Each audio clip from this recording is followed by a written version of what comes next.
कि राजनीति में छोटे दिल वाले बड़ा काम नहीं कर सकते। बड़ा काम करने के लिए, राज्य को विकसित करने के लिए दिल बड़ा होना चाहिए। सत्ता आती है और सत्ता जाती है, इसलिए राजनीति में राजनीतिक विद्वेष की भावना से अगर काम हो तो राज्य की राजनीतिक वातावरण प्रदूषित होती है। मैं एक हमारे पार्टी के राष्ट्रीय उपाध्यक्ष और इस राज्य के पूर्व मुख्यमंत्री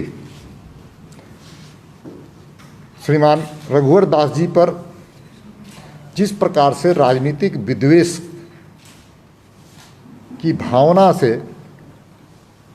उन पर मुकदमे दर्ज किए गए और उस मुकदमे के माध्यम से एक राजनीतिक विद्वेषता का, राजनीतिक षड्यंत्र का एक निकृष्ट उदाहरण देखने को झारखंड में मिला है। आप सब कोई जानते हैं कि ये केस मुकदमे राज्यसभा के चुनाव के संदर्भ में है। निर्मला देवी जो विधायक थीं, उन्होंने आरोप लगाया था और ये घटना लगभग 4 वर्षों का है। जब बीजेपी की सरकार थी, रघुवर दास की सरकार थी, लेकिन भारतीय जनता पार्टी की जो पिछली सरकार थी, राज्य की सरकार, उन्होंने कानून में अवरोध डालने का काम नहीं किया। अगर कानून में, और हम कह सकते हैं कि उस जांच में राज्य सरकार चाहती तो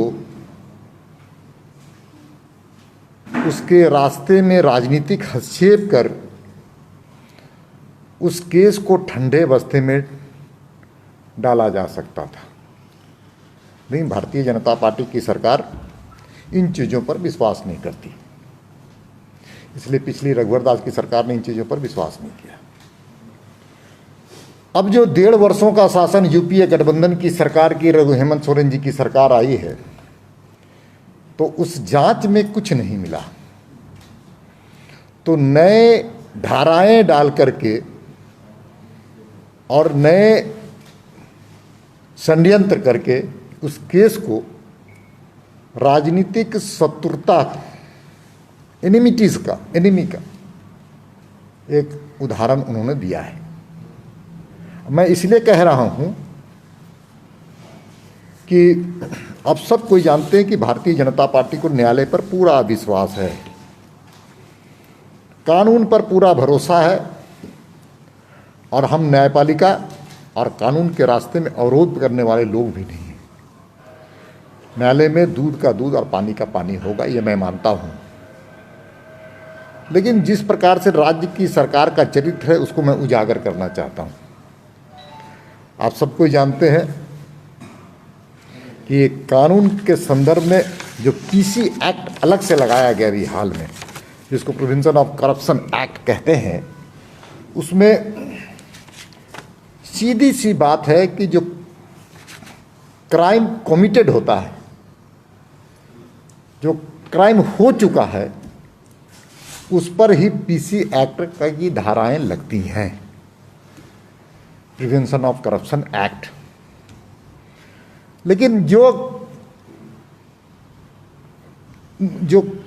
मुकदमे, जो घटना घटी ही नहीं, क्राइम हुआ ही नहीं, उस पर पीसी एक्ट नहीं लग सकता, जिसको हम कह सकते हैं कि एप्रीहेंसिव शंका के आधार पर कोई केस नहीं, पीसी एक्ट नहीं लग सकता है। और इस केस में क्राइम हुआ ही नहीं, कमिटेड क्राइम इसलिए नहीं हुआ कि निर्मला देवी जब राज्यसभा के चुनाव में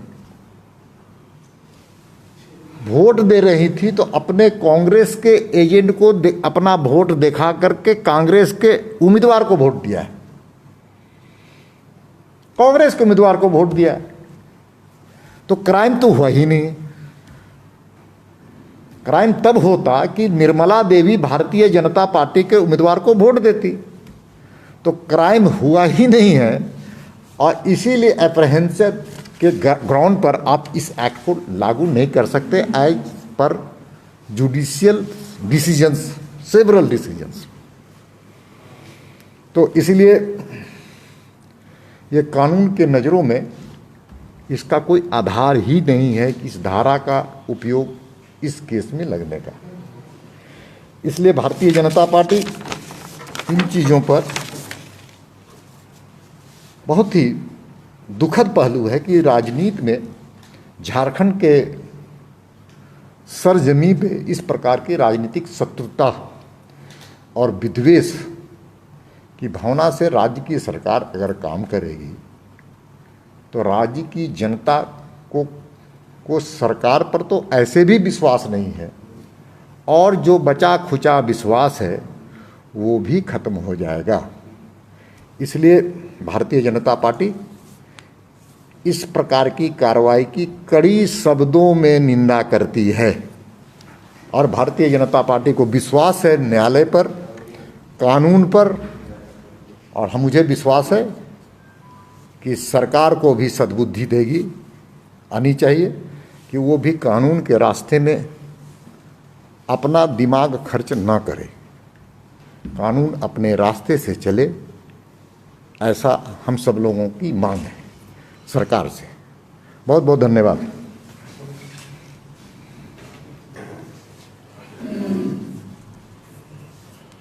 दीपक जी, एक सवाल है कि कृषि मंत्री कह रहे हैं कि वैक्सीन को लेकर बिना तथ्य के आप पे आरोप लगा रहे हैं। चलिए, इस संदर्भ में कोई क्वेश्चन, उसके बाद वैक्सीन में भी आ जाएंगे।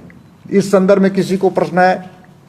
नहीं। क्या लगता है कि बायस होकर सरकार काम कर रही है, क्या जानबूझकर मामले को उलझाना चाह रही है और काम छोड़ रही है, किस तरीके से? देखिए राकेश जी, ये जो धाराएं लगी हैं इस पर लग ही नहीं सकती हैं। पीसी एक्ट क्राइम हुआ ही नहीं है, कॉमिटेड क्राइम पर ही पीसी एक्ट लगता है, एप्रहेंशन पर नहीं।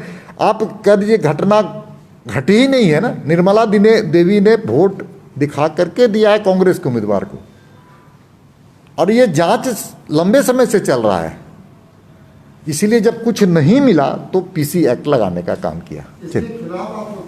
खिलाफ अभी चल रहा है कि पार्टी, हमारे राष्ट्रीय उपाध्यक्ष हैं, केंद्रीय नेतृत्व का भी हम सब लोगों को मार्गदर्शन मिलता है, पार्टी की भी यहाँ पर प्रदेश की इकाई है, हम सब लोग मिलकर के विचार करते हैं, विचार करके कार्यक्रम तय होंगे।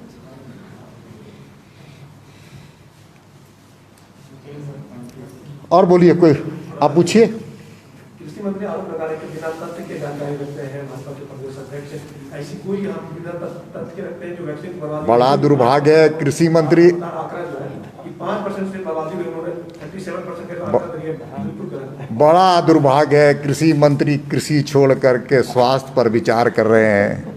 स्वास्थ्य मंत्री अब कृषि पर विचार करेंगे। आज मैं आपको बताना चाहता हूं कि किसान आज परेशान है। आज ही मुझे फ़ोन आया कि बेरमो में, बोकारो में जिले में धान 54,000 टन पानी के चलते सड़ रहे हैं। नवंबर से किसानों को, जो किसानों ने बेचा है अपनी खून और पसीने की, अपने पूंजी के बल पर जो उत्पादन किया था धान, उसकी हाथ में अब तक पैसे नहीं आए। केंद्र सरकार के द्वारा भेजे गए खाद्य सामग्री, नरेंद्र मोदी जी के द्वारा भेजे गए खाद्य सामग्री की कालाबाजारी हो रही है। कांग्रेस के मंत्री जिस विभाग में है, सबसे ज्यादा करप्शन भी उसी में है। कृषि मंत्री भी कांग्रेस से है, और कृषि विभाग आज सबसे ज्यादा ट्रांसफर पोस्टिंग में एक इंडस्ट्री के रूप में काम है। किसानों पर विचार नहीं करती है। भारतीय जनता पार्टी ने जब आंदोलन किया तब इनको तरबूज के उत्पादकों पर ध्यान आया, इसलिए क्या बारेंगे बात करेंगे। और जहां तक वैक्सीन का सवाल है, सरकार जवाब दे। जिले से अब तक क्यों नहीं आया वैक्सीन का डाटा? इसलिए नहीं आया कि वहां पर गड़बड़ी हुई है, और गड़बड़ी मैं जानता हूं, समय पर उसको भी मैं निकालूंगा, बताऊंगा आप सब लोगों को।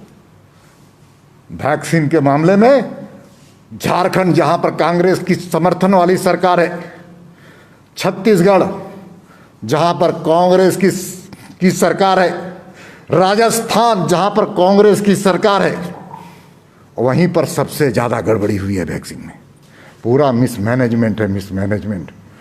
हमारा जो वैक्सीन है इतनी बर्बाद हुई है, इतने बच्चों की जीवन बच सकता था, इतने नौजवानों के जीवन बच सकता था। बड़ी बड़ी बातें बोलने वाले लोग, वैक्सीन बर्बाद हुआ है, झारखंड के लोगों के साथ अत्याचार अनाचार हुआ है।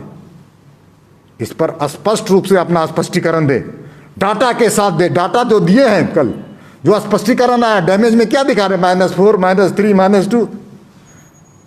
झारखंड भी अब पढ़ा लिखा प्रदेश बन चुका है। झारखंड भी अब जागरूकों का देश राज्य बन चुका है। अब बेईमानों क्या कि कमर को हम लोग सीधा करना जानते हैं। एक दूसरा सवाल है कि भारत खाद्य निगम जो है वो उनका कहना है कृषि मंत्री चतरा पलामू गढ़वा किसानों को परेशान। अरे पहले अपना देखे, पहले अपना क्षेत्र देखे। पूरी गड़बड़ियों का केंद्र अगर कोई इस राज्य में है तो राज्य की सरकार है। बिजली की हालत जर्जर हो रही है कि नहीं हो रही है? आप झारखंड के सभी जिलों में फोन करके पूछ लीजिए, प्रखंडों में पूछ लीजिए, बिजली की हालत जर्जर हो गई है। एक भी चापाकल नहीं लगा गर्मी में, एक भी चापाकल। और चापाकल की योजना तब बन रही है जब पानी की समस्या नहीं रहेगी। अभी इनके कागज में चापाकल दौड़ रहे हैं। सड़क में 1 सेंटीमीटर सड़क नहीं बना है पूरे राज्य में 1.5 साल 2 साल में। इसलिए सिंचाई के मामले में क्या किया इन्होंने? पिछली योजनाओं को रोकने का काम किया। महिलाओं के सवाल पर 1 रुपये में जो रजिस्ट्री का सवाल था, रजिस्ट्री करने का अधिकार मिला था, उसको भी खत्म करने का काम किया। बहुत बहुत धन्यवाद आप सब लोगों का।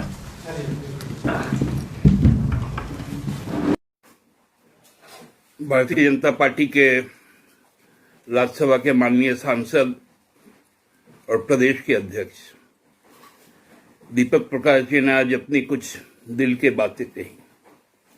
उनको तकलीफ हो गया और कुछ कुछ शब्दों का उन्होंने प्रयोग किया कि ये निकृष्ट बातें।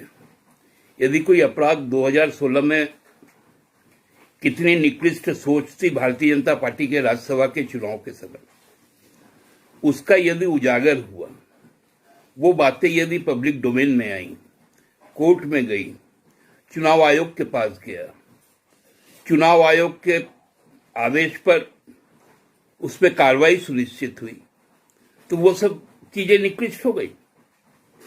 लेकिन किस निकृष्टता के साथ वो एक गंभीर संवैधानिक बाधा उत्पन्न कर जिस तरह की साजिश रची गई केवल और केवल एक राज्यसभा के सीट जीतने के लिए, वो क्या सही थी? और मैं तो पूछना चाहता हूं आदरणीय दीपक जी से कि उस मामले के जो प्रथम सूचक थे, उसको तो आप कहते हैं कि हमारे विधायक दल के वो नेता है, तो जो फर्स्ट इंफॉर्मेशन जिन्होंने दिया, जिन्होंने कोर्ट में जाने का काम किया, चुनाव आयोग में जाने का काम किया, आप उसको अपना विधायक दल का नेता बनाते। और वो विधायक दल का नेता यदि पूरी जिम्मेवारी के साथ इस बात को कहता है, तो आप उनकी भर्त्सना ना कर आप सरकार के फैसले पर उंगली उठाते हैं। सरकार तो जो नियम है, जो कायदे हैं, कानून है, उस पर काम करेगी। उसमें व्यक्ति कौन है इस तो नहीं देखेगी, और व्यक्ति किस पद पे था वो भी नहीं देखेगी। तो यदि रघुवर जी के ऊपर में कोई आरोप लगा है, यदि उसकी जांच हो रही है, तो इसमें इतनी उतावलापन होने की जरूरत क्या है? और देखिए, रघुवर जी के ऊपर में, रघुवर जी द्वारा हेमंत जी के प्रति जो असंसदीय शब्दों का प्रयोग किया गया चुनाव प्रचार के दौरान या ऐसे दिनों में भी, जिस प्रकार से डीजीपी अनुराग गुप्ता द्वारा उनको जाति सूचक गाली दी गई, उस पे भी SC/ST थाने में केस लंबित है, उसके भी सूचक हेमंत जी हैं। तो इस तरह से यदि चलते रहेगी चीजें, तो हमको लगता है कि ये सही नहीं है। और बाबूलाल जी को आज सामने आकर बोलना पड़ेगा कि जो भ्रष्टाचार, जो कुकृत्य भारतीय जनता पार्टी के पिछले 14 से 19 तक का हुआ, उस वक्त में उनके द्वारा हर बातें जो भी कही गई उस पर जांच होगी ही, और उसमें जो भी व्यक्ति है, जो भी संस्थाएं जुड़ी है, जो भी एजेंसी जुड़ी हो, सबकी कार्यप्रणाली की जांच होगी। तो दीपक जी आप घबराइए नहीं, जो जैसा करेगा वैसा भरेगा, जैसी करनी वैसी भरनी। जांच होने दीजिए, यदि जांच में सब कुछ सही पाया गया तो कोई दिक्कत नहीं है, जांच से कौन डरता है। रघुवर जी ने तो खुद कहा है कि मैं इससे नहीं डरता हूं, तो लेट हिम फेस, उनको फेस करने दीजिए, आप इसमें मत आइए।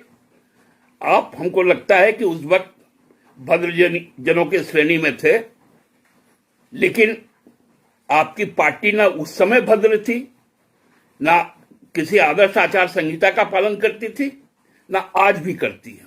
इसलिए मेरा आपसे निवेदन होगा कि इस मामले में कानून को अपना काम करने दीजिए। हम लोगों को किसी भी तरह का कोई भी न राजनीतिक बयानबाजी करनी चाहिए, न उसमें कोई हस्तक्षेप करना चाहिए।